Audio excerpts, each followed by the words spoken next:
Bonjour Olga, Bonjour Emmanuel. merci beaucoup d'accepter cette interview. Vous êtes psychologue, clinicienne, spécialiste de la périnatalité et du très jeune enfant, c'est-à-dire que vous recevez en consultation libérale des parents et des enfants en tant que psychologue.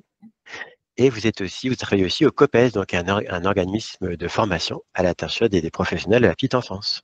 Tout à fait. Et vous êtes particulièrement spécialisé Mm. dans la psychologie des pères. Vous avez travaillé pendant votre doctorat sur la place des pères au moment de la grossesse, c'est-à-dire qu'est-ce qui se joue pour eux en fait quand ils deviennent pères. Exactement. Donc aujourd'hui, on va parler de sommeil de bébé et Mhm. de la psychologie des pères. On peut faire un petit rappel sur comment évaluer la place des pères au fil des générations, disons aussi loin que vous souhaitez Oui. remonter, pour comprendre en fait finalement les pères d'aujourd'hui, comment ils se sont construits, basés sur quel passé. Oui.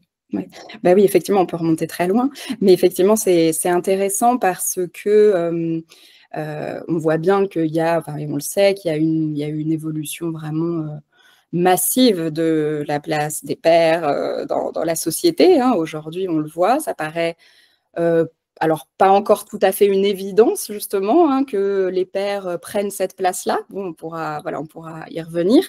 Et ça a été justement un chemin, justement à travers les siècles pour, que ces hommes, aujourd'hui, s'autorisent presque justement à avoir cette place-là, auprès de leur bébé et dans les lieux, justement d'accueil, de la périnatalité. Comme voilà, les maternités, les crèches, les PMI, les lieux d'accueil aussi parents-bébés. Alors si on remonte, au plus loin, on va dire, qu'on puisse remonter, on sait, hein, que, dans l'Antiquité romaine, le modèle qui prédominait, c'était le modèle patriarcal, qui, bah, fait encore partie aujourd'hui un peu des notions qu'on peut entendre. C'est-à-dire, le schéma patriarcal, c'est quelque chose qu'on peut retrouver, dans certaines familles, en France. Enfin voilà, c'est pour ça que c'est important de pouvoir le dire puisqu'on voit qu'il peut y avoir encore un peu des modèles, de ce type-là. Bien sûr, il y a beaucoup d'autres modèles, qui existent actuellement, mais voilà, on est un peu à une sorte de tournant, un peu, il me semble, hein, pour la place de ces hommes. Et en tout cas, au temps de l'Antiquité, ce qui faisait famille, c'était vraiment le père. Ce qui fonde l'entité famille, c'est la place du père, c'est lui qui a ce pouvoir de vie ou de mort, hein, Carrément. sur les bébés, puisque de vie ou de mort, alors mort au sens littéral du terme, mais aussi de mort, disons, symbolique, puisque il faisait ce choix-là de reconnaître ou non l'enfant, qui pouvait être de sa descendance biologique ou pas. C'est-à-dire qu'on constate qu'il y a certaines paternités adoptives, D'accord. ce qui veut dire que c'est vraiment l'homme qui décide en fonction de tout un tas, sans doute, de facteurs, en fonction du sexe de l'enfant, puisqu'il y avait plus de non-reconnaissance des enfants quand c'était une fille. Voilà. D'accord. Mais en tout cas, il avait ce pouvoir décisionnel de reconnaître ou pas l'enfant en question, Donc de c'est vraiment un l'élever, mode. voilà, de l'élever ou non. Hein. Donc il pouvait être effectivement à la fois investi, puisque à Mmh. partir du moment où il reconnaissait l'enfant, bah, il se devait effectivement de l'élever, mais il pouvait aussi décider de ne pas reconnaître cet enfant et donc de le laisser. Alors soit effectivement, bah, ça crée effectivement c'est pour ça qu'on parle de mort, hein, ça crée aussi de la mortalité infantile massive, mais aussi ça pouvait être des enfants qui étaient élevés du coup par d'autres voilà, des familles, d'autres familles adoptives ou des femmes qui prenaient en charge ces enfants. Voilà, donc ça, c'est assez fort comme modèle, évidemment. Donc, c'est lui qui fonde la famille. Et puis, bon, bah, cette place, voilà, on va parcourir vraiment assez rapidement hein, les siècles, Ah oui. évidemment. On va pas rentrer trop dans le détail ça prendrait, il faudrait encore une heure pour développer ça, mais en tout cas, on part de là, hein, on pourrait dire qu'on part un petit peu de là.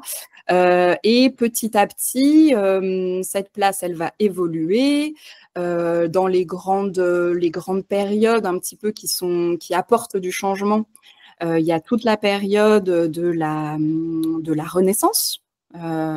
voilà, qui va précéder le siècle des Lumières. Et donc, historiquement, on assiste, voilà, quand on regarde un peu les écrits autour de ces questions-là, on assiste à une certaine révolution pédagogique, c'est-à-dire qu'à ce moment-là, les pères, ils vont prendre une place un petit peu différente, ils vont contribuer davantage à l'éducation des enfants. D'accord. Tout en alors, il y a eu toute une période aussi, au Moyen Âge, qui a précédé où il y avait une forte référence à Dieu et donc le mariage chrétien devenait, l'enfant devenait, un impondérable au mariage chrétien, donc il avait une certaine, une certaine place, importante. Et petit à petit, les pères, ils deviennent vraiment considérés comme étant des éducateurs D'accord. à la vie religieuse, mais aussi à la vie du quotidien. En tout cas, on commence à parler de transmission et de l'idée que le père est là pour transmettre aussi des valeurs, voilà, morales, spirituelles, religieuses. Donc, il fait vraiment partie de l'éducation de manière assez genrée. Évidemment, on s'en doute, c'est le père vis-à-vis de son fils. On n'en est pas encore à cette période où le père peut avoir un rôle fondamental pour les filles, vis-à-vis de D'accord, l'enfant. donc c'était Voilà, seulement beaucoup de transmission finalement entre un père et son fils tout à fait, au moment de la Renaissance tout à fait, oui. et pas vraiment vers les filles. OK. Pas vraiment vers les filles, même voire quasi pas du tout.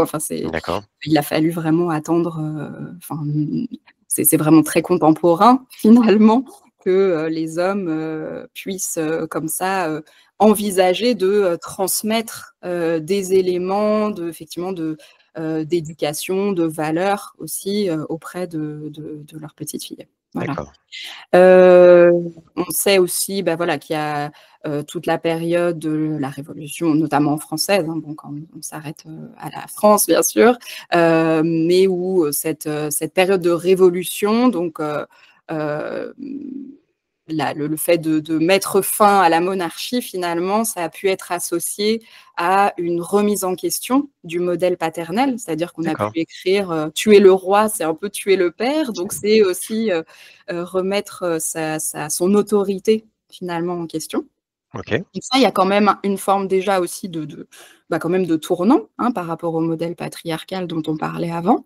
Mais pour autant, le père, il reste quand même au cœur de l'autorité finalement. Enfin, c'est vraiment quand même la figure paternelle qui a un poids au sein de la famille, malgré justement cette révolution française et cette fissure un peu qui a pu se créer à ce moment-là. Et puis après, on passe un peu plus rapidement, mais en tout cas, un des points justement, alors en termes plus contemporains, un des points fondamentaux, ça va être alors on parle encore de révolution, mais cette fois de révolution plutôt féministe, c'est-à-dire le fait que la place des femmes ait changé. Mmh. C'est-à-dire avec l'attribution du droit de vote, du droit à l'avortement, voilà Donc tout. là, on est après la Seconde Guerre mondiale, du coup? Exactement, voilà, plutôt, fin du XXe siècle, années 60, mai 68, enfin toute cette période-là va faire en sorte que, finalement, va s'ouvrir un espace paternel qui était peut-être, c'est quand on fait un aller-retour, c'est assez intéressant, qui était peut-être justement pas tout à fait ouvert et autorisé pour les hommes. Oui. Et ce qu'on constate, c'est qu'à partir du moment où cet espace il est ouvert, les hommes ils s'en sont saisis. Enfin, souvent on peut le formuler comme ça, c'est-à-dire que du fait de ce changement de place du côté de la femme, qui n'est pas qu'une mère, voilà, elle reprend sa place de femme, elle prend sa place de femme. Du coup, ça a permis effectivement d'ouvrir quelque chose du côté de la possibilité de s'occuper de l'enfant, Mmh. vous voyez, qui était sûrement assez fermée à d'autres périodes de la vie, d'autres périodes historiques. Mmh. Et donc, ce qu'on constate, c'est que les hommes, peut-être que finalement, ils avaient eu toujours ce désir-là aussi de s'investir auprès de leurs enfants, mais que jusqu'à présent, ce n'était pas tout à fait possible pour plein de raisons. Mais voilà. Donc, C'est-à-dire que même, finalement, vous êtes en train de dire que on est parti du patriarcat à l'époque romaine où les pères étaient tout puissants sur leur famille, mhm, ils avaient tout pouvoir, oui. mais la société, en quelque sorte, ne les autorisait pas à être présents auprès de leurs enfants. C'est une hypothèse. Alors voilà, on peut y mettre effectivement plein d'éléments hein, derrière, mais effectivement, ça peut faire partie des hypothèses. Alors voilà, bien sûr, le pouvoir de l'homme, bon, de la masculinité, etc. C'est aussi tout un sujet. Donc forcément, ça a joué évidemment sur cette façon de faire de la part des hommes, autant justement de l'Antiquité, évidemment. Mais avec du recul, en fait, quand on constate ce mouvement-là, justement, quand on voit les hommes des années 70, 80, qui ont vraiment, il y a eu un vrai tournant, en fait, ils se sont vraiment investis à ce moment-là, surtout auprès de leur bébé. Oui. C'est assez déroutant de les voir prendre autant cette place, alors que jusqu'à présent, c'était pas interdit, mais en tout cas, c'était pas envisageable, voilà, Vous avez d'être à cette position-là.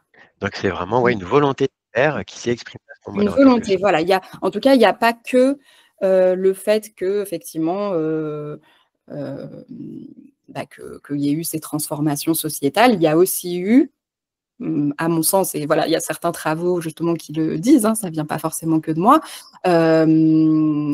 les hommes ont eu ce désir-là. Et voilà, et le désir, effectivement, le désir en tant que père, en tant qu'homme, c'est évidemment important. Tout à fait, oui.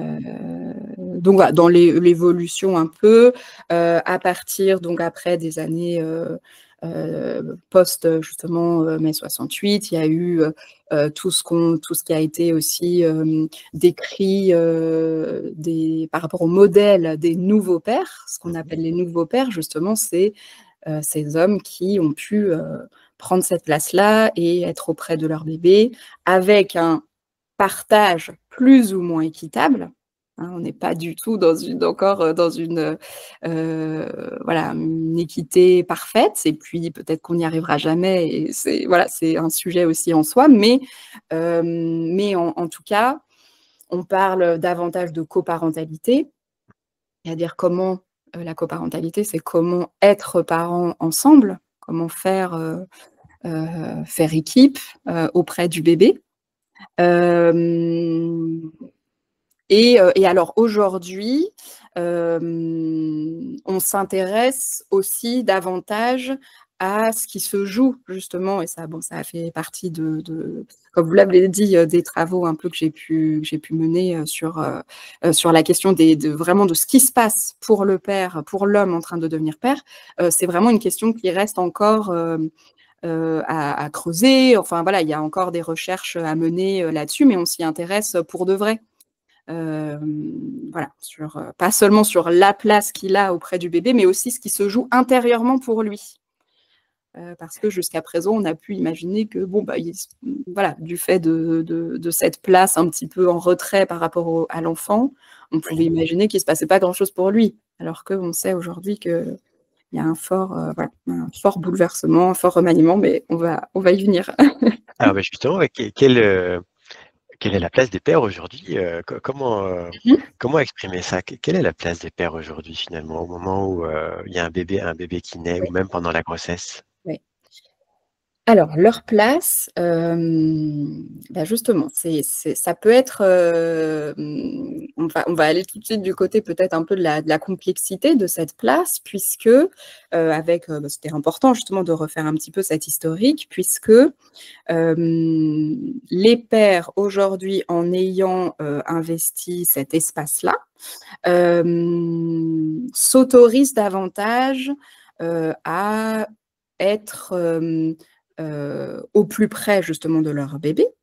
Ils participent, alors déjà, justement, si on revient même avant que le bébé naisse, hein, si on parle de la période de grossesse, ils sont de plus en plus présents au temps échographique. notamment, par Oui. exemple. Ils sont de plus en plus présents aux cours de préparation à la naissance, aux consultations gynécologiques éventuelles de leur compagne. Enfin, donc, voilà, on les voit, on les repère justement. Pour autant, c'est vrai que cette place, elle est encore difficile à faire. Là, j'entends plutôt dans les lieux, encore une fois, dans les lieux d'accueil de la périnatalité, c'est-à-dire que bah, ça reste un sujet, hein, bien sûr, pour les professionnels, pour les équipes, qui, notamment, voilà, les équipes de maternité qui peuvent beaucoup se poser la question de bah, quelle place on fait au père au moment de l'accouchement, comment on gère à la fois la femme qui est en train d'accoucher et le père qui peut avoir aussi ses propres, justement, son propre bouleversement, ses propres fragilités, et comment on peut aussi s'appuyer sur lui pour bah, qu'il puisse être soutenant auprès de sa compagne. Enfin bref, c'est des vraies questions qui peuvent se poser. Mais ça reste, je dis souvent, enfin voilà, on revient souvent sur le paradoxe en fait qui existe encore sur cette place qui pourrait être faite au père, c'est-à-dire que on constate sa présence, on la revendique, Mmh. alors qu'on entend souvent, il faudrait que le père soit là, ça serait important pour la femme, pour le bébé, pour lui-même. Et pour autant, c'est pour ça que c'est un peu un paradoxe, on a encore du mal à penser des espaces vraiment, je dirais presque privilégiés pour ces hommes qui deviennent pères. C'est-à-dire, alors, je vous laisse prendre la parole aussi après, parce que je vois que vous avez des questions, mais juste pour finir là-dessus, il y a des groupes qui commencent à s'ouvrir, à se constituer, par exemple des groupes de parole pour les hommes devenant pères, pour les futurs pères ou les nouveaux pères, dans certaines maternités, ça existe. Donc voilà, il y a des choses qui sont en train de se mettre en place, mais pour autant, on a encore voilà, un petit peu du mal à se donner cette réflexion-là, ce temps-là. Il y a un petit peu encore des résistances. Voilà. C'est-à-dire que, d'après ce que j'entends, vous dites presque en fait qu'on invite les pères dans tous les moments importants, typiquement de la grossesse et de la naissance, mais ils sont plus là en tant que spectateurs, plus en Oui. tant que spectateurs qu'acteurs en quelque sorte? Bah, effectivement, c'est un petit peu la place aussi qu'on attend d'eux, finalement, qu'ils soient un petit peu spectateurs. C'est-à-dire, on parle du fait que le père, justement, assiste aux échographies. Mmh. Donc ce terme assisté, bah, il peut être, justement, il est déjà porteur d'ambivalence. C'est-à-dire, est-ce qu'il assiste aux échographies? Est-ce qu'il est concerné? Est-ce qu'il est actif, justement, aussi là-dedans? Donc oui, tout à fait, on s'attend peut-être à ce qu'ils soient simplement spectateurs et qu'ils ne prennent pas trop de place. C'est là aussi le paradoxe, hein. On peut l'entendre hein, parfois justement dans les maternités que finalement, on a envie de lui faire une place, mais en même temps, on ne sait pas très bien comment faire. Et donc, il pourrait être presque un petit peu gênant.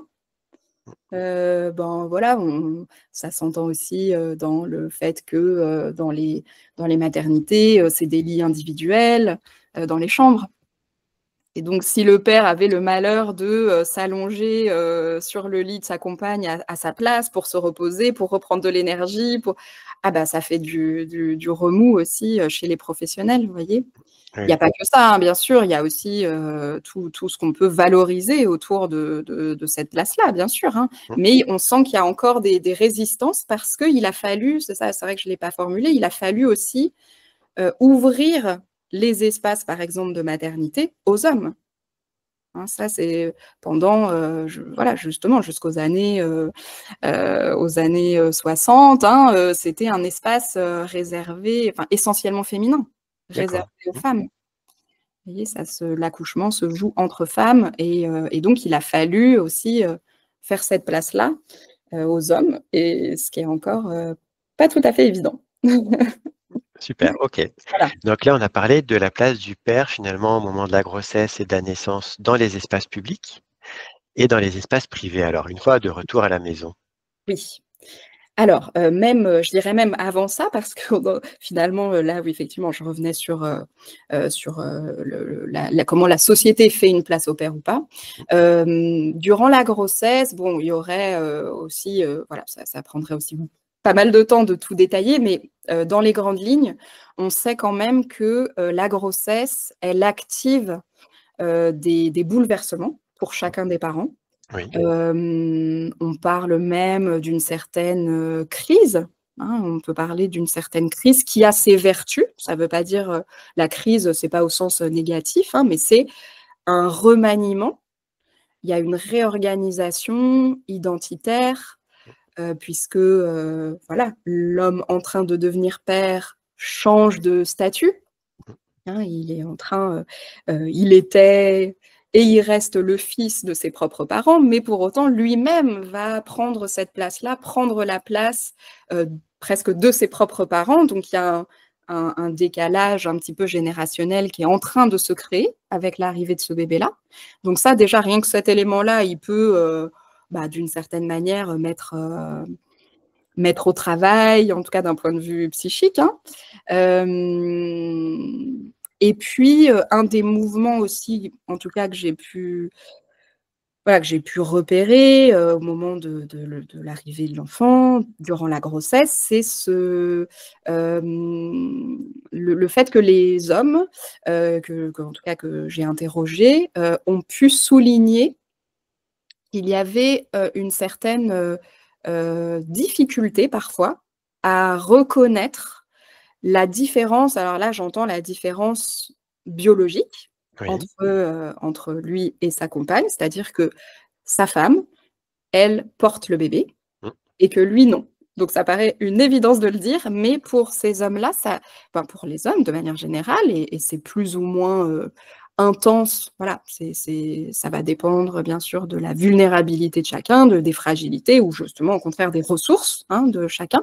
Mais, cette, reconnaissance-là, elle peut, en tout cas, elle peut effectivement parfois mettre à mal aussi, les hommes manière très inconsciente, c'est-à-dire que c'est pas tout à fait perceptible comme ça, mais il se peut que ça vienne, bah, créer, voilà, une certaine irritabilité, mmh, une certaine colère, des éléments qui pourraient s'apparenter à des choses un petit peu du côté de la dépression. mmh, Donc ça, je parle un peu des fragilités, mais parce que c'est quand même bah, en tant que psychologue, forcément, c'est ce que j'observe, mais tout à fait. c'est aussi ce qui montre que ça met au travail les hommes et qui sont pas du tout insensibles justement à ce constat-là et à ces changements qui opèrent en eux. Heu puisque voilà, c'est une forme un petit peu de renoncement pour eux-mêmes à reconstater, parce qu'ils l'avaient déjà constaté dans le passé, dans leur, petite enfance, mais ils reconstatent à ce moment-là que, bah, oui, lui-même ne pourra jamais porter de bébé, voilà, sauf s'il y a des changements, médicaux dans la société. Mais en tout cas, aujourd'hui, ben, bah, c'est toujours les femmes qui portent les bébés et donc ça peut créer même, une certaine forme de rivalité un petit peu inconsciente. Encore une fois, c'est pas quelque chose qui peut s'observer comme ça dans le quotidien, d'un couple, Oui, mais intérieurement, ça peut, voilà, ça peut, donner lieu à des remaniements, à des questionnements, pour, ces hommes-là. Alors d'accord. après, voilà, dans les choses qui sont voilà, plus porteuses et plus positives, il y a bien sûr, toute l'implication que le père va avoir, durant la grossesse, c'est-à-dire, justement, bah, encore une fois, être présent au temps clé un peu de la grossesse, mais aussi dans le quotidien, être, voilà, soutenant, vouloir aussi être au contact de ce bébé-là contenu dans le ventre. Mmh, Donc, ça peut passer par le biais de poser sa main sur le ventre, de sentir les mouvements du bébé, de créer déjà une connexion, oui, une première connexion, de chanter, des berceuses, enfin voilà, on peut voir, tout type d'investissement, mmh, à ce moment-là, paternel, qui peut être déjà plus ou moins intense, hein, selon les situations, selon les familles. Donc tous ces gestes finalement de connexion, précoce avec le bébé, même Mmh. avant la naissance, ça peut révéler un désir d'être père et vraiment le fait de s'investir dans cette identité-là, en fait. Tout à fait. Oui, oui, tout à fait. Oui. Et pour autant, voilà, en rejoignant un peu ce que j'ai dit précédemment, et ben, il y a certains hommes pour qui ça peut être, au contraire, très enfin, pas forcément une évidence justement de toucher le ventre, de sentir les mouvements, de porter déjà une attention pour ce bébé à venir. Mmh, Ce qui ne veut pas dire qu'ils n'ont pas du tout envie d'être pères. Voilà. d'accord. Mmh. C'est ça, peut-être que ça, c'est important de le dire. C'est, très vite, voilà, on peut aller du côté de l'interprétation un peu, bah, il s'investit pas, donc ça veut dire que c'est bien pour dire que, bah, c'est un bouleversement aussi pour les hommes qui deviennent pères. Donc ça met au travail, ça fragilise, voilà. Et il y a plusieurs façons d'exprimer. Exactement, tout à fait. Oui. OK, super. Et donc, donc à partir de la naissance, Oui. il y a probablement un lien d'attachement très fort, qui peut se Mmh mh. créer entre une maman et son bébé. Mmh. Et du côté des pères, alors qu'est-ce qui caractérise, le lien d'attachement entre Mmh. un bébé et son père? Mmh. Oui. Alors effectivement, ça va pas tout à fait se jouer, de la même manière, puisqu'encore une fois, bah, il y a cette différence, inévitable du biologique. On en revient quand même à ça. La femme a porté le bébé pendant 9 mois dans son ventre. Voilà, il y a toute cette sensorialité, finalement, en termes de rapprochement des corps, dans les tout débuts de vie du bébé. Alors le père, il peut être très concerné par ça aussi, hein. On voit des pères, qui font, très vite, du pot à pot. Mmh, Vous savez, voilà, de pouvoir beaucoup porter le bébé aussi, de se faire le relais de la mère, mais en même temps, justement de prendre plaisir à être dans cette, contenance-là, du bébé, dans ce portage, donc voilà, ça c'est très évidemment très variable selon le modèle familial, selon les représentations qu'on a de ce que c'est être un père justement aussi. Voilà, est-ce que tous les hommes s'autorisent ou pas à être dans ce rapproché-là corporel? Ça, c'est pas voilà, ça c'est sûr que c'est variable. Hem Et du coup, j'ai un peu perdu le fil, excusez-moi. c'était, le Donc je lien voulais d'attachement entre un père et parler son le lien bébé. d'attachement, voilà. Alors le lien d'attachement, ce qu'on constate un petit peu dans les recherches qui existent, à ce sujet, on constate que c'est, que déjà, bon, de manière générale, toute personne qui va, avoir une place, essentielle auprès de l'enfant représente une figure d'attachement. Donc bien sûr que pour la mère et le père, ça se joue pas de la même manière, mais pour autant, très tôt et très vite finalement, en fonction de l'investissement paternel, en fonction de son engagement, en fonction de s'il a pris, le congé paternité ou pas, enfin, vous voyez tous ces éléments-là qui peuvent favoriser, cette rencontre. Le lien d'attachement, il va se jouer aussi, bah, suffisamment plus ou moins suffisamment tôt, hein, dans le développement, du bébé. Oui. Donc il peut passer aussi ça peut passer par ces éléments-là de portage, de soins. Aujourd'hui, on parle, c'est un mot, on parle de maternage, mais on parle aussi de paternage, c'est-à-dire la façon dont les hommes prennent soin de leur bébé d'une manière un petit peu différente de la mère. Vous voyez, Alors un changement de couche, peut-être qu'il va pas se faire tout à fait de la même manière que du côté de la mère. Vous et voyez? tout ça, donc ça rentre dans le paternage, même si Oui, un changement de couche, typiquement, dans le vocabulaire commun, c'est c'est un quelque changement. chose qu'on a tendance à nommer comme maternage et c'est Oui, totalement abusif, en fait. bah, en tout cas, ça va pas se effectivement, ça va pas se jouer de la même manière.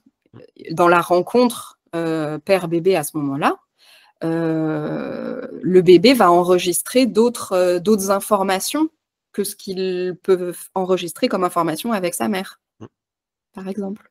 et donc Du coup, comment les pères en général s'expriment du coup dans ces tâches de la vie de tous les jours? Comment ils s'expriment? Bah, alors ça aussi, il y a peut-être pas une seule réponse parce que ça va être forcément, variable finalement, d'un couple à l'autre, d'une triade à l'autre. Hem, mais voilà, avec en plus, là, tout ce qui a pu exister autour de l'allongement du congé paternité dans le 1er mois, voilà, 1er mois de vie du bébé, il peut y avoir en tout cas une certaine organisation dans le couple, sur, effectivement, c'est pas forcément toujours la mère qui va, s'occuper du bébé, qui va en prendre soin, dans le changement justement, on a dit changement de couche ou dans le fait de, leur donner le repas. Dans le 1er mois, évidemment, si le bébé est allaité, c'est peut-être davantage, la mère qui va être en position évidemment aussi d'anticiper finalement, les heures de repas, à quel moment aura lieu la tétée, et cetera. Mais le père, il peut avoir aussi toute sa place à ce moment-là. C'est-à-dire que, rien que l'installation, notamment dans les tout premiers temps, hein, ça peut être toute une organisation effectivement d'installer mère et bébé pour que, le bébé puisse téter. Et donc parfois le père, ça va être, apporter, le coussin d'allaitement, essayer de repositionner, la mère si elle est mal installée, de lui changer la couche éventuellement avant la tétée, par exemple, ou juste après. Enfin, d'avoir une certaine continuité effectivement dans le soin vis-à-vis pour le bébé, et d'assurer finalement cette continuité. Donc, D'accord. voilà, c'est un peu les éléments qui me viennent en tête par OK, rapport à cette question. super. Et donc vous parliez tout à l'heure de crise identitaire au moment donc du début de la grossesse où les hommes se rendent compte qu'ils vont devenir pères et on va commencer à aller vers la partie de cette Oui, interview sur le sommeil des bébés. oui. Hem, du coup, souvent, donc quand un bébé se réveille la nuit, il peut y avoir beaucoup de fatigue, de nuits Mmh. hachées. Comment, cette fatigue en tant que père peut, affecter finalement cette crise identitaire? Ça peut, je sais pas, renforcer ou Mmh mh. fragiliser, Mmh. l'identité de père? Tout à fait, oui. Tout à fait, vous faites bien de dire, fragiliser ou renforcer parce que les 2 existent, et parfois les 2 peuvent même se télescoper, on va dire, hein, être présents chez une seule et même personne. C'est donc bon, déjà pour, parler plutôt du renforcement, effectivement, plus le père va avoir aussi cette place-là auprès du bébé, c'est-à-dire de pouvoir, répondre à ses besoins primaires tels que le sommeil, voilà, le coucher, les réveils nocturnes, et plus ça peut contribuer, à son sentiment d'être père. Donc c'est en ça que ça peut venir effectivement renforcer quelque chose. Hem, alors dans les moments où effectivement, s'accumule, la fatigue, la répétition effectivement, des nuits compliquées, ça peut aussi venir bien sûr fragiliser, son sentiment, de se sentir compétent avec son bébé. Vous voyez? Donc ça, c'est un vrai effectivement, c'est une vraie, voilà, une vraie question, pour accompagner, les hommes, voilà, qui se trouvent, avec ces questionnements-là. Hem un des points qui permet quand même de dire que justement ça peut renforcer, leur sentiment d'identité paternelle, c'est quand ils constatent qu'au bout d'un moment, ça va marcher. C'est-à-dire qu'à force d'avoir mis en place peut-être, un certain, rituel d'endormissement, et que c'est eux qui sont aussi, peut-être, en possession de ce rituel-là, c'est-à-dire, que ça s'organise comme ça un peu dans le couple. C'est le père qui couche le bébé éventuellement, par Oui. exemple. Hem, bah, effectivement, ça vient, le rendre, compétent, le valoriser, à une période où on sait que justement, bah, les fragilités, elles sont là un peu pour tout le monde, aussi bien, pour la mère que pour le père. Donc ça, voilà, ça peut vraiment contribuer à ça, d'autant plus que, bah, de la même manière que ce qu'on a évoqué autour des soins, du paternage, du maternage, au moment du sommeil, le père, il peut avoir une vraie place aussi singulière auprès du bébé, c'est-à-dire qu'il va être, un, comment dire? J'avais le mot activateur, mais c'est peut-être pas tout à fait ça justement. C'est au contraire, il va, abaisser, voilà, abaisser un petit peu l'excitation qui peut exister entre mère et bébé. C'est-à-dire D'accord, donc l'excitation, apaiser le lien, oui, voilà, un peu, on dit que les pères excitent beaucoup les bébés, le soir, les enfin, de manière générale, qui peuvent exciter les enfants au lieu d'abaisser la tension. Mais je crois qu'en fait, du fait justement de cette différence entre mère et père, mmh. les enjeux ne sont pas les mêmes. Oui, Je sais pas si c'est très clair, mais voilà, notamment effectivement quand il y a, en plus des situations, bah, d'allaitement, le lien mère-bébé à ce moment-là, notamment dans les premiers temps, il peut être qualifié de très, très primaire, voilà, il y a vraiment, la mère qui représente, la nourriture, de l'enfant. Donc il y a quelque chose qui est évidemment très fort, du côté de ce lien-là, et donc le père, à ce moment-là, il peut faire tiers, justement, on parle beaucoup du père comme étant le tiers, et donc il va pouvoir, à sa façon, justement, apaiser un petit peu, la pulsionnalité du bébé à ce moment-là. d'accord. Tout en étant, peut-être très actif, hein.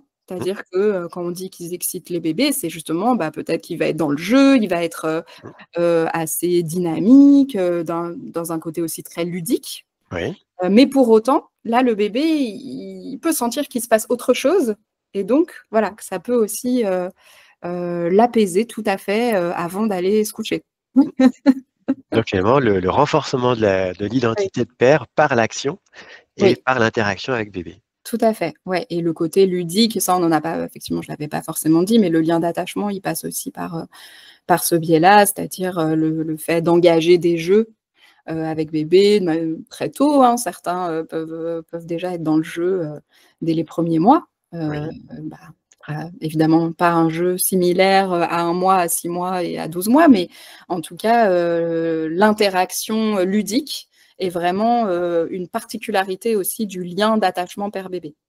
d'accord. Et oui, c'est une clé particulière, qui est très, très représentative du lien entre un père et son bébé, d'accord. Ouais, ouais.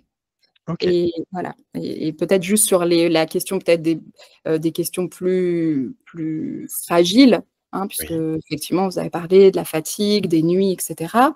Mmh. Effectivement ça peut, susciter de la vulnérabilité, de la fragilité, de la remise en question aussi, de sa place de parent. Donc ça va dépendre un petit peu de comment ça peut aussi, parce que c'est pas une évidence, comment ça peut être, partagé dans le couple ou pas, comment ça peut être, communiqué, comment Oui. les parents, en fait, communiquent entre eux, à ce sujet-là. C'est-à-dire, ils sont tous les 2 fatigués, mais du coup, qu'est-ce que ça crée chez l'un et l'autre? Voilà, c'est en tout cas, c'est des facteurs qui peuvent quand même aider à surmonter un petit peu ces moments-là. OK. Mmh. Oui, donc il y a l'interaction entre bébé et sa maman, entre Mmh. bébé et son père, et il y a l'interaction entre les 2 parents Oui, qui a un fort impact finalement sur la relation avec bébé. oui, oui, oui, oui, OK. tout à fait, tout à fait. Et dans les couples que vous avez observés, alors cette répartition, sur les tâches à propos du sommeil, donc typiquement, coucher bébé, s'en occuper la nuit quand il se réveille, comment ça se négocie finalement entre les Mmh. 2 membres d'un couple, Ouais, des 2 parents? ouais. Comment ça se négocie? Alors effectivement, peut-être que ça rejoint un petit peu, ce qu'on a évoqué, précédemment. Bah, je dirais de nouveau, je vais faire une réponse un peu, un petit peu, banale, mais c'est évidemment très variable. selon les situations, selon ce qu'on a, encore une fois, comme représentation de normes un petit peu genrées. C'est-à-dire, est-ce que c'est la mère qui doit s'occuper du bébé et le père avoir une autre place, ou est-ce qu'on est d'accord déjà dans le couple pour se dire que aussi bien le père que la mère peut avoir cette fonction-là? Rien que ça, bon, bah, ça se joue pas de la même manière, du coup, d'un couple à l'autre. Bon, le mode d'alimentation va évidemment jouer aussi. Les rythmes professionnels, Oui, bon, ça on le sait aussi. Enfin, ce qu'on peut entendre de temps en temps hein, chez les couples qu'on reçoit en consultation ou dans la vie un peu aussi quotidienne, c'est des mères qui peuvent parfois se sentir coupable de réveiller le père qui, lui, va avoir une activité professionnelle le lendemain, et alors que la mère qui est encore peut-être en congé maternité va moins... Enfin, du coup, elle ne va pas forcément toujours s'autoriser à avoir cette démarche-là. mmh, Voilà, ça existe. Et puis, bah, voilà, bien sûr, après, il y a des couples où la répartition peut être très, comment dire, très pensée, oui, justement, et organisée, c'est-à-dire cette nuit, voilà, c'est toi qui te réveilles parce que je me suis levée la nuit dernière. Enfin bon, ça peut se penser un petit peu comme ça. Globalement, c'est vrai que, notamment dans les situations d'allaitement où le bébé est allaité, dans les premiers temps de vie, le plus souvent, ça reste quand même la mère qui se réveille. Parce qu'il y a une activation spécifique chez la mère en termes aussi physiologiques, c'est-à-dire qu'elle elle peut sentir aussi la montée de lait. Enfin voilà, il se passe tout un tas de choses qui fait qu'elle va être sûrement voilà, vigilante, même la nuit, à anticiper presque parfois un peu les réveils aussi nocturnes, ce qui n'est pas le cas pour le père. vous Donc voulez dire, ouais, après, ce lien particulier l'allaitement mmh, crée aussi un lien mmh. particulier la nuit? Sûrement, oui, sûrement. Et bon, et après peut-être ce qui est important à dire, c'est cette négociation-là, elle peut évoluer. C'est-à-dire que peut-être dans les tout premiers temps de vie du bébé, ça va être particulièrement, effectivement ce schéma-là, un peu de, la mère qui se réveille, qui allaite le bébé, qui le remet au lit, ou qui peut-être, justement, ça se voit beaucoup aussi, qui demande au père de recoucher l'enfant. Mmh, Bon, voilà, c'est une répartition qui peut se penser comme ça, et que petit à petit, en même temps que le bébé grandit et que les parents grandissent eux-mêmes dans leur fonction de parents, le père, bah, ça aussi, on le sait, plus le bébé va grandir et plus il peut se sentir, aussi plus à l'aise, hein, tout simplement avec un bébé plus grand, oui, qui est un peu plus davantage en interaction, qui a plus de répondants. Et donc, de ce fait-là, il faut peut-être que la négociation, elle se réajuste aussi en fonction de là où le bébé en est, et de là où en est le couple dans leur fonction parentale, mmh, il me semble. Mais voilà, ce que je dirais aussi, c'est que dans ce moment-là, la négociation, c'est pas toujours évident non plus, parce que là, je donne un schéma un peu de parents qui se parlent, oui, ce qui n'est pas forcément toujours le cas. Enfin, comme vous avez dit, voilà, chez les couples que j'ai observés, effectivement, ce qu'on peut constater, c'est parfois le fait que chacun des parents va se formuler quelque chose intérieurement, mmh, mais va pas forcément le verbaliser. d'accord, Ça peut être, voilà, ce qui peut ressortir, c'est les mères, voilà, plus souvent les mères qui vont pouvoir dire: «J'attends de mon conjoint, j'attends du papa, bah, qu'il se réveille voilà, pour me relayer». Elles vont se le formuler intérieurement, et les hommes qui peuvent formuler, voilà, aussi, très honnêtement: «Si elle a besoin que je me lève, il faut qu'elle me le dise».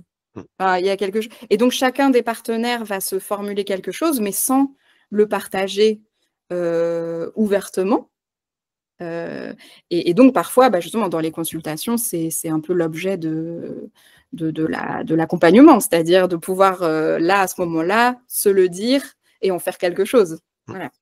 C'est-à-dire que pour chacun des parents, il y a une évidence qui n'est pas exprimée, en Et fait. oui, c'est ça. Ça peut, c'est quelque chose qui revient quand même assez souvent, hein, de pas toujours avoir cette possibilité-là. Alors il faut l'espace, il faut le temps pour se parler dans le quotidien en s'occupant d'un bébé, qui a ses besoins et qui prennent un peu le dessus. Voilà, donc les espaces de consultation peuvent permettre, ça, en tout cas. Mmh. D'accord. Quand on avait parlé une première fois ensemble, Mmh vous mh. m'aviez parlé aussi de place du père, qui pourrait être laissée ou pas laissée pendant les Oui, moments liés au sommeil. oui, tout à fait, oui. Au sommeil et même alors même oui, plus globalement autour de, du encore une fois, du soin ou de juste d'avoir accès au bébé, en fait, bon. Tout à fait. Donc ça aussi, je vais revenir sur, des choses un peu générales, mais ça va être très variable. C'est-à-dire, si on pense à quelle place est laissée au père, bon, dans le temps du sommeil, ça va être très variable, mais oui, il y a un effet alors, j'avais évoqué l'effet de, alors c'est un terme anglais, du gatekeeping, Mmh, c'est-à-dire, littéralement, en fait, c'est la traduction, c'est garde-barrière d'accord. et donc ce qu'on peut constater, de manière, très encore une fois, très inconsciente, hein, du côté des mères, des femmes et plus largement pour refaire le pont avec ce qu'on a dit avant, peut-être de la société aussi, Mmh, c'est qu'il peut y avoir une certaine, maîtrise de la part des femmes, à laisser cette place ou pas au père. C'est-à-dire, en même temps, il y a enfin, c'est très ambivalent. C'est-à-dire qu'en même temps, il peut y avoir cette, demande ou cette attente d'un soutien, d'un relais, d'un accompagnement, voilà, de tout ce qu'on peut y mettre de la part, de l'homme. Et pour autant, il peut y avoir aussi de manière, encore une fois, plus inconsciente, un sentiment déjà de culpabilité du côté des femmes, à laisser, un autre que soi s'occuper de la chair de sa chair. Et aussi, des sentiments parfois peut-être de dépossession, parce qu'on sait que notamment encore une fois, si on se situe vraiment dans les tout premiers temps de vie, il y a, chez la femme, une certaine, on parle de préoccupation maternelle primaire, c'est-à-dire, cette idée que, mère et bébé, dans les premiers temps, ils peuvent être considérés comme étant vraiment, une unité, en fusion et qu'ouvrir, voilà, cette forme de bulle, voilà, s'ouvrir à l'autre, lui faire cette place-là, bah, ça peut aussi, agiter beaucoup, les femmes.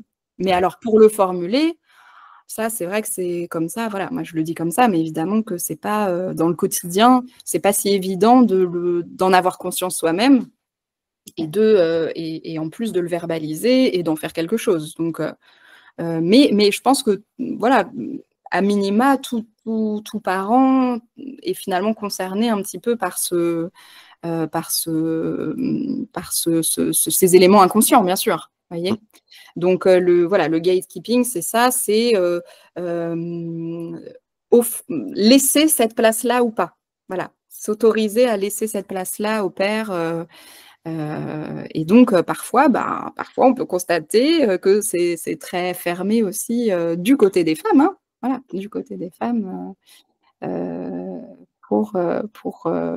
que, effectivement, que les hommes, s'autorisent eux-mêmes à avoir ce rôle-là, qu'on qualifie, justement un petit peu de manière, peut-être parfois archaïque, d'essentiellement maternelle, oui. alors qu'on a vu que justement ils peuvent aussi jouer de leur propre fonction, paternelle tout aussi, apaisante, et source, enfin voilà, source de développement, et d'ouverture pour le bébé. Voilà. Oui, donc chaque parent finalement peut exercer, des compétences très spécifiques qui, Mmh mh. de manière qui se complètent très bien en fait, Ouais. pour, Mmh. finalement permettre au bébé de se développer de la meilleure manière possible. Ouais, oui, tout à fait. Mmh. Mmh mh. Alors, j'ai perdu mon fil. Mmh. Donc oui, certains papas me disent souvent en consultation qu'ils se sentent pas utiles au moment Mmh. du coucher. Et donc vous disiez tout à l'heure, surtout quand le bébé est allaité, qu'est-ce qu'on peut dire à ces papas, en fait, qui se sentent Mmh. pas utiles? Ils se sentent pas utiles, ouais. On ce qu'on peut leur dire, on peut leur dire, beaucoup de choses, mais bah, déjà, moi, ce qui me paraît important, c'est de pas banaliser ce sentiment-là, c'est-à-dire de pas le mettre de côté. Oui, Bon, c'est peut-être, voilà, là, c'est plutôt ma fonction de psychologue qui parle forcément, mais c'est important sûrement de reconnaître ce sentiment-là, de le légitimer presque, hein. oui, De pouvoir dire, bah, effectivement, ce que vous soulignez, ce que vous ressentez là, s'entend, est compréhensible, hein. Étant donné peut-être effectivement que l'allaitement, fait partie la routine un peu, du coucher, d'un besoin effectivement, qui s'est, développer pour votre bébé. Donc voilà, de parler déjà de ce qu'ils peuvent ressentir, de faire la place effectivement d'introduire un peu le bébé aussi là-dedans et puis peut-être de les renforcer en fait, dans cette place-là qu'ils peuvent avoir justement auprès de leur bébé, c'est-à-dire penser avec eux, alors qu'est-ce que vous auriez envie de faire à ce mmh, moment-là? Qu'est-ce que vous imaginez pouvoir mettre en place? Et puis introduire, bah, si on est seul avec ces hommes qui formulent ça, bon, il faut pouvoir aussi introduire la compagne oui, et c'est-à-dire, est-ce que ce sentiment-là d'inutilité justement, est-ce que vous vous êtes autorisé à l'évoquer avec votre compagne ou pas? mmh, Et pour effectivement faire en sorte que le couple puisse tout simplement, bah, voilà, ouvrir cet espace un petit peu de discussion. On sait que c'est pas toujours évident, même si ça peut faire des tensions, mais ça peut être source aussi de réajustement. oui, Heu et donc de pouvoir aussi, bah, je pense reparler, de ce qu'ils peuvent apporter justement au bébé à ce moment-là. Dire que, quand ils jouent justement un petit peu cette fonction bah, de tiers, voilà, qui va, apporter, un écart en fait finalement entre, mère et bébé, que ça a des vertus aussi positives. Parce que parfois, peut-être que les représentations des hommes, ça peut être aussi, bah, je viens un petit peu, les séparer. Je viens séparer, le bébé et sa mère alors que mon bébé en a besoin. Mais mmh, il a aussi besoin, toute proportion gardée, il a aussi besoin, justement de connaître aussi, d'autres modalités finalement, relationnelles, interactives, donc voilà, on peut penser à tous ces éléments-là. Peut-être aussi de manière un peu concrète, de parler du rituel du coucher, à ce moment-là, oui. notamment. Voilà, qu'est-ce qui est déjà mis en place, et qu'est-ce qui peut être, modifié peut-être, voilà. C'est, à la fois concret et en même temps de parler vraiment de leurs sentiments un peu intérieurs, quoi. Mmh. Mmh. Je me demandais en fait si c'est juste se sentir utile parce qu'on pourrait dire, bah, il suffit de voilà, d'être soutenant envers la mère Mmh mh. et de faciliter les modalités pratiques pour la mère. Mmh. Mmh. Ou et je me demandais si ce sujet-là, finalement, c'est pas le père voudrait avoir plus de relations avec son enfant. Mmh. Mmh. Plutôt Mmh. que juste seulement être utile envers la mère, il voudrait Mmh. vraiment développer cette relation Oui, envers son enfant. tout à fait. Oui, bien sûr. Oui, oui. Alors ça me fait penser, oui, oui, qu'effectivement ce qu'on appelle la fonction paternelle, elle peut avoir, plusieurs, enfin, elle comprend plusieurs aspects. Elle comprend l'aspect effectivement de soutien, auprès de la fonction maternelle, de la dyade mère-bébé, mais aussi, directement, auprès du bébé. Comme je l'ai un petit peu dit, vraiment sa présence, dans la réalité, va avoir des vertus justement, d'ouverture, même d'un point de vue cognitif, pour le bébé, ça va activer aussi de nouvelles compétences pour ce bébé qui va s'ouvrir justement à un monde ludique, comme on a pu l'évoquer tout à l'heure, s'intéresser à l'autre et donc s'intéresser à son père. Bah, c'est justement, ça symbolise un peu une ouverture vers le monde social. Donc, bien sûr, il y a plein de vertus, de vertus dont on peut discuter avec les hommes et dont peut-être ils ne se rendent pas toujours compte. Donc, les valoriser un peu dans cette fonction-là, oui. Et Tout à fait. toujours sur le sujet du sommeil, quand un bébé ne dort pas, souvent les parents ressentent beaucoup d'impuissance. Mmh. Et est-ce que ce sentiment d'impuissance, il a une résonance particulière chez les pères? Mmh. Mmh.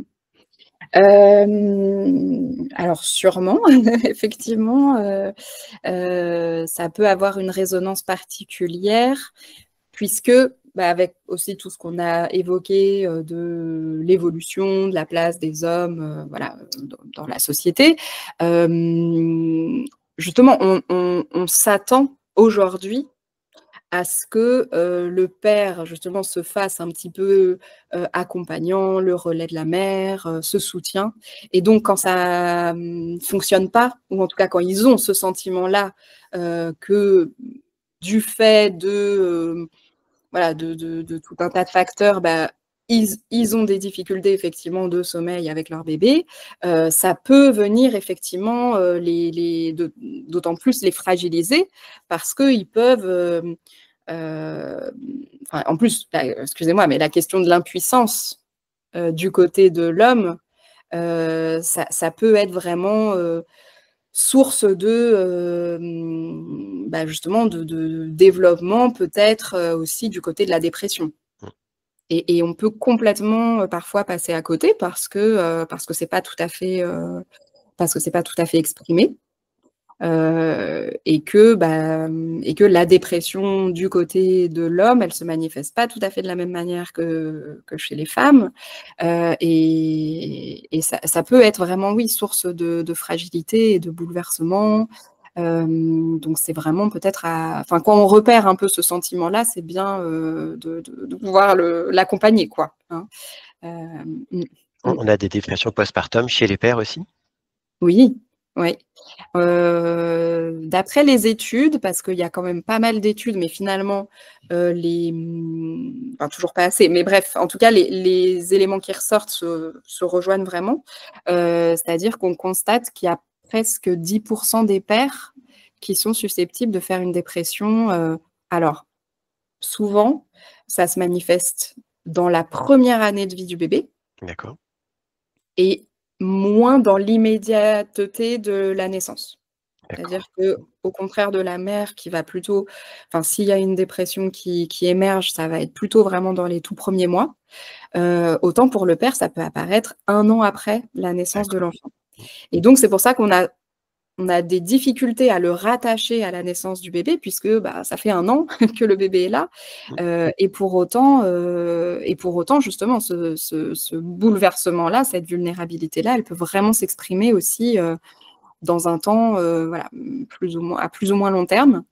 Hem et voilà et ce qui ressort, ça va être, justement, ça peut être ces sentiments-là d'impuissance, d'incompétence, mmh, d'irritabilité, de mouvements un petit peu de mise en retrait d'accord. aussi, voilà, de l'interaction, que ça soit avec la compagne ou avec le bébé. Donc voilà, c'est vrai que on en profite un peu pour faire une forme de prévention parce que Mmh, c'est important de dire que ça existe mmh, déjà, mmh, parce que voilà, c'est pas une évidence, partout, et bah oui, d'être un petit peu attentif à ces symptômes-là. d'accord. La fa Les troubles du sommeil du côté des parents, enfin, voilà, du côté notamment du père, si on se centre sur le père, ça peut être aussi, voilà, hem un certain symptôme de la dépression et qui souvent n'est pas tout à fait repéré parce que trouble du sommeil, bah, forcément quand on a un nouveau-né de toute façon, le sommeil est bouleversé donc en fait, on peut complètement passer à côté. Mmh. Donc, D'accord, c'est beaucoup plus invisible que chez la mère en quelque oui, sorte, la il me dépression du semble que père? c'est voilà, ouais, ouais, c'est moins, voilà, moins facile effectivement de le repérer. Mmh. Mmh. Alors, maintenant on va essayer de parler du côté un peu plus positif. Alors Oui. qu'est-ce qu'un père pourrait apporter du coup? Pas forcément, enfin si j'ai envie de dire quand même différent de la mère. Mmh mh. Heu, Quelle complémentarité peut apporter le père Mmh mh. vis-à-vis, bah, de son implication dans le sommeil, de son Ouais, bébé? ouais. Alors sur ce qu'il peut apporter, je dirais que, bah, enfin, ce qu'on peut constater comme ça, dans la clinique un peu et puis encore une fois dans les observations qu'on peut faire, de voilà, de la parentalité de manière générale, bah, on l'a un petit peu dit quand même, c'est-à-dire cette possibilité déjà pour le bébé, de découvrir autre chose, hein, de s'ouvrir à des éléments un petit peu différenciés. Mais alors surtout dans le moment du coucher, finalement, ce qui va pouvoir, jouer, alors ça voilà, finalement, c'est pas si différent de la mère que ça, mais quand même, dans j'allais dire, le portage, le bercement, la voix.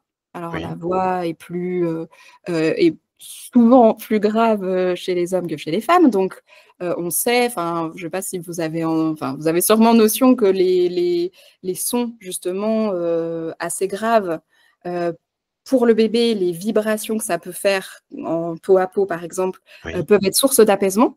d'accord, super. Donc ça, c'est bien de pouvoir le dire, parce que voilà, on n'a peut-être pas toujours cette notion-là en tête et du coup, la voix vraiment un peu, voilà, un peu grave, Mmh, peut vraiment favoriser justement l'apaisement des bébés. Donc déjà, ça peut être, une force, on va dire bah, que du coup que les mères, ont moins, même si elles peuvent jouer de leur voix évidemment.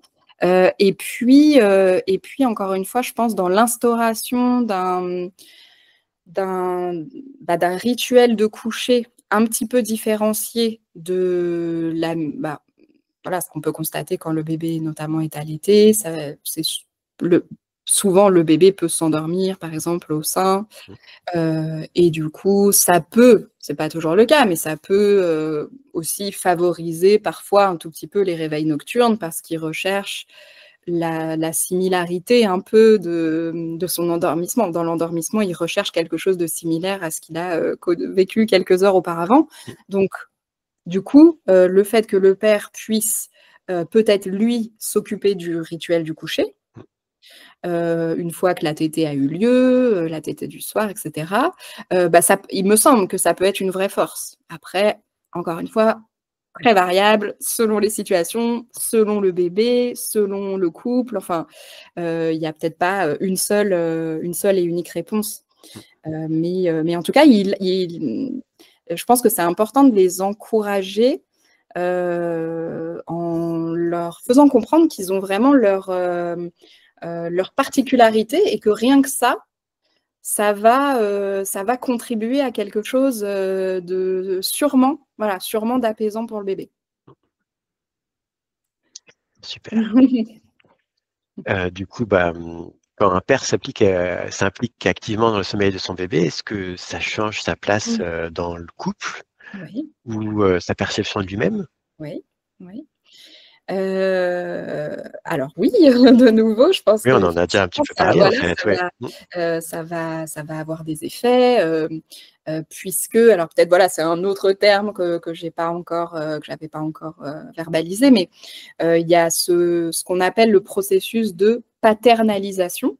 mmh, Donc c'est l'idée que, une personne, voilà, de l'entourage du père, ça peut être la mère, ça peut être, ses propres parents, ça peut être justement la société au sens large, c'est l'effet que ces personnes-là vont avoir sur son sentiment d'être compétent avec son bébé et donc de se sentir père. Et il me semble que l'implication, bah, voilà, effectivement, plus ou moins active du père, dans ce moment-là, qui est un moment crucial, voilà, le sommeil du bébé, hem, c'est une manière de contribuer à son processus de paternalisation et une manière de se sentir encore une fois, plus ou moins compétent parce que on sait que, voilà, que ça peut aussi remettre en question, ça peut venir, comme on l'a vu, aussi le fragiliser. Mais les quelques fois où ça va plutôt bien fonctionner, ou en tout cas le fait aussi, ça c'est important, le fait de se préoccuper du sommeil de son bébé, Oui. bah oui, ça va le faire se sentir, être parent de ce bébé-là.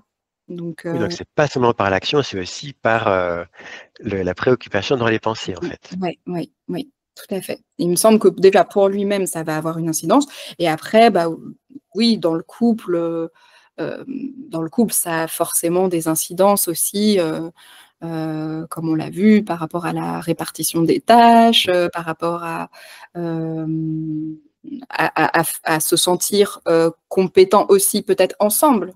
C'est-à-dire, comment la coparentalité, encore une fois, c'est un peu faire équipe. Oui. Et donc sûrement que, ben, en fonction des situations, ça va avoir, des effets effectivement plus ou moins renforçateurs ou plus ou moins fragilisants, en fonction des couples, ouais. Mmh. OK, Ça peut super. Oui, il me semble, voilà, que ça peut soit, contribuer à alléger un peu, les tensions qui sont inhérentes un peu à la parentalité, hein, Mmh, parce qu'il y en a. mmh. Il peut y en Heu, avoir. voilà, il peut y en avoir, soit aussi, bah, bien sûr que ça peut aussi en fonction effectivement de l'implication peut-être de chacun, ça peut, faire émerger aussi, hein, être source de tension, qu'il faut pouvoir verbaliser à un moment donné, ouais. Et est-ce que vous auriez des conseils à donner, peut-être aux professionnels pour, inclure davantage les pères, du coup, dans l'accompagnement, au sommeil des bébés? Mmh. Bah, alors oui, des conseils, ça serait un peu comme ce qu'on a aussi déjà un petit peu évoqué, mais il me semble que ce qui est important, c'est vraiment de pouvoir leur faire une place, authentique. C'est-à-dire, d'accepter aussi, parce que c'est pas une évidence, d'accepter que le père puisse, montrer ou exprimer, ses propres fragilités.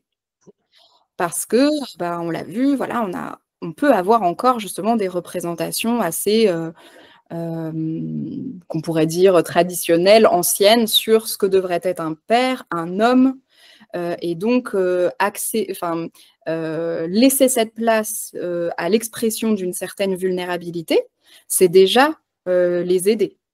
Voilà, entendre, pas balayer ce sentiment-là justement peut-être d'incompétence, d'inutilité, de se sentir à l'écart, voilà. Peut-être déjà pouvoir dire: «Bah oui, effectivement, vous ressentez ça», et peut-être voilà avec des éléments peut-être un petit peu qui peuvent paraître un petit peu théoriques, mais c'est pas grave, ça accompagne quand même aussi, les parents, de pouvoir dire: «Bah, on sait qu'effectivement, les hommes comme les femmes peuvent être fragilisés par le processus de la grossesse et par, l'arrivée d'un nouveau-né, au sein de la famille», enfin voilà, que ça réajuste des choses, et ensuite bien sûr, bah oui, on peut pas se contenter que de ça, mais en tout cas, voilà, d'entendre déjà la fragilité, et ensuite de pouvoir, oui, sûrement les valoriser aussi dans leur place et leur signifier que leur rôle,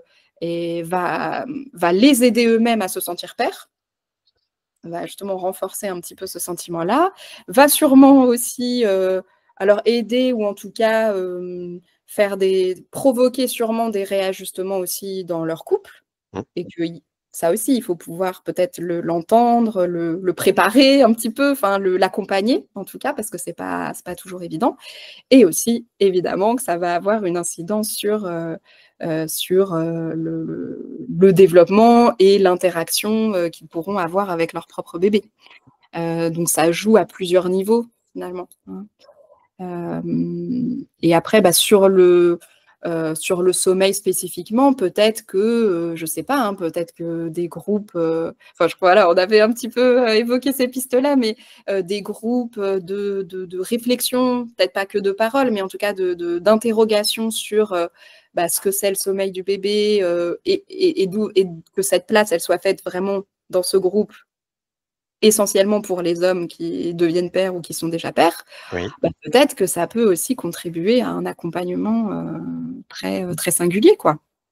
Très singulier et nécessaire, il me semble. OK, super. Alors, je voudrais terminer par 3 petites questions. Est-ce qu'il y a un mantra que vous répétez très souvent à vos patients en tant que psychologue? Alors, un mantra, pas vraiment, parce Et que disons voilà, j'ai pas un des message mais plutôt. un message, oui. Alors, parce qu'effectivement, comme vous l'avez, entendu, bah, je reçois, voilà, tout type aussi de situation et l'idée, c'est de pouvoir, s'ajuster aussi et s'adapter à chaque situation. Mais en tout cas, autour de la parentalité, quand même, bah, vous l'avez peut-être aussi entendu dans la façon dont je présente les choses, mais je les je j'invite vraiment les parents à se parler.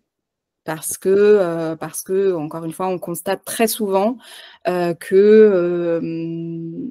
un des facteurs oui, de vulnérabilité, et de fragilité peut venir du fait qu'il y a voilà, des éléments qui sont, gardés pour soi. Bon, et l'idée de l'espace, en tout cas en consultation thérapeutique, bien sûr, c'est de pouvoir justement verbaliser ces éléments-là. Mais aussi peut-être de bah, à la maison, voilà, dans le couple notamment, de pouvoir, en dire quelque chose. De pouvoir, alors autant pour les pères que pour les mères, de pouvoir, parler, voilà, de ces sentiments-là. Ça peut déjà, contribuer à, non pas à tout changer, mais en tout cas à faire que, voilà, le parent qui se sent un petit peu fragilisé, puisse, se sentir, bah, au mieux soutenu, hein, voilà. Donc ça, je dis: «Parlez-vous, parlez-vous, parlez-vous». C'est enfin voilà, c'est pas un mantra, mais en tout cas, ça me semble essentiel, même si on peut pas, voilà, on peut pas tout se dire, mais en tout cas de pouvoir, à un moment donné, ouvrir cet espace de parole, ça me paraît important. Et après, ce qui revient souvent aussi, c'est le fait que, plus là vis-à-vis du bébé, que c'est vraiment une rencontre, en fait. C'est une rencontre qui se fait avec ce bébé, avec cet être, qui a été attendu, qui peut paraître comme étant parfois un peu un étranger, hein, dans les premiers temps. C'est pas forcément, enfin, on parle de l'inné, ou pas, de l'instinct, mais finalement, c'est quand même une rencontre qui se fait, qui doit se faire et qui prend du temps.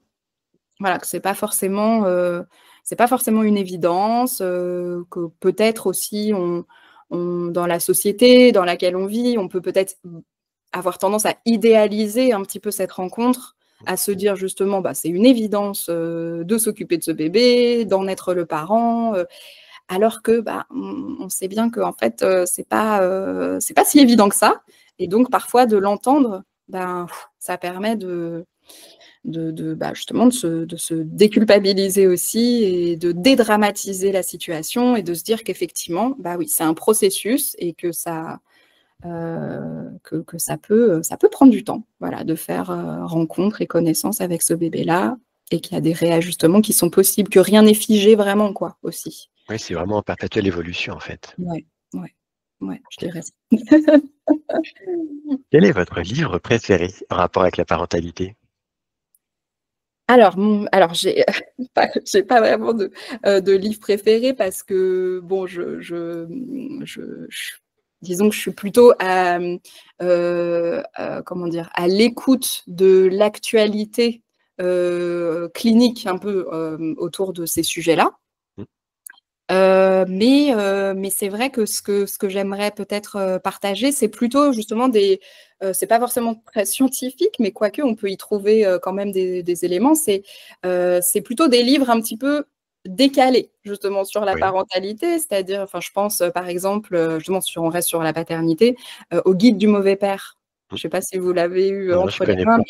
mais c'est vraiment, bah, déjà, voilà, c'est humoristique, donc mais ça a des pourquoi j'en parle? C'est parce que aussi justement ça parle davantage bah, justement de la question un petit peu de l'ambivalence qu'on peut ressentir en tant que parent à devoir effectivement s'occuper d'un bébé, et que ça ne crée pas que des émotions positives, ça peut aussi justement agiter, bouleverser.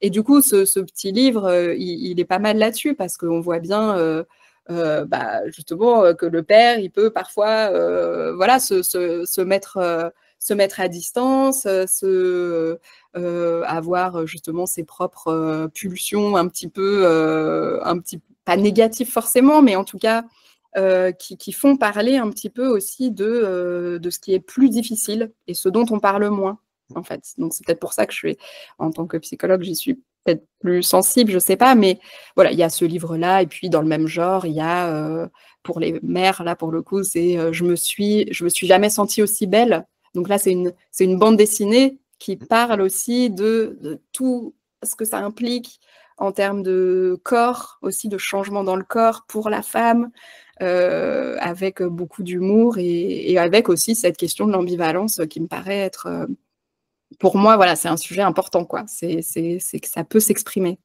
cette ambivalence-là. Et après, sur des choses plus sérieuses, on va dire, enfin, plus scientifiques, enfin, des références, je m'appuie, par exemple, un peu plus sur les écrits de Caroline Goldman. Je ne sais plus exactement le titre, mais c'est sur le guide pour les parents, quelque chose comme ça.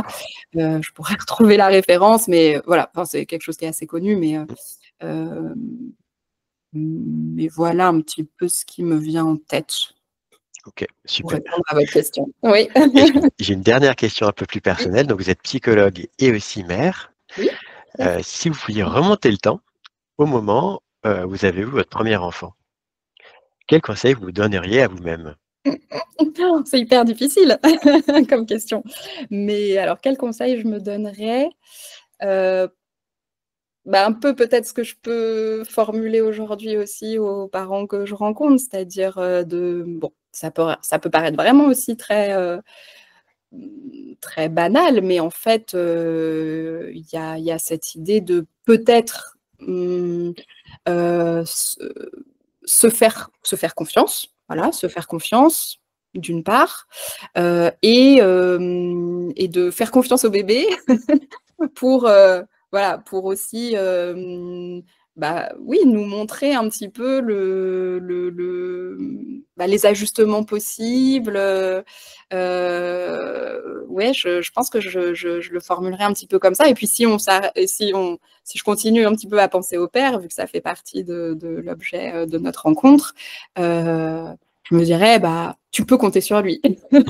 Voilà, appuie-toi sur lui, tu peux compter sur lui et ça va aller, quoi. Mais bon, c'est un peu facile, un peu banal comme conseil, parce que finalement, j'ai pas vraiment de conseils très ciblés. Voilà. Ah mais ça me va très très bien. Mais voilà. C'est super. Bon bah parfait. Bon, Merci beaucoup. C'est vraiment très gentil, vraiment merci à vous. d'avoir accepté cette interview. Je Oui. vous remercie vraiment très très très chaleureusement. Bon, merci beaucoup voilà, de m'avoir fait justement cette place-là. Et comme je le disais au début, je pense que ça reste un sujet qui mérite qu'on s'y attarde. Donc j'étais très contente.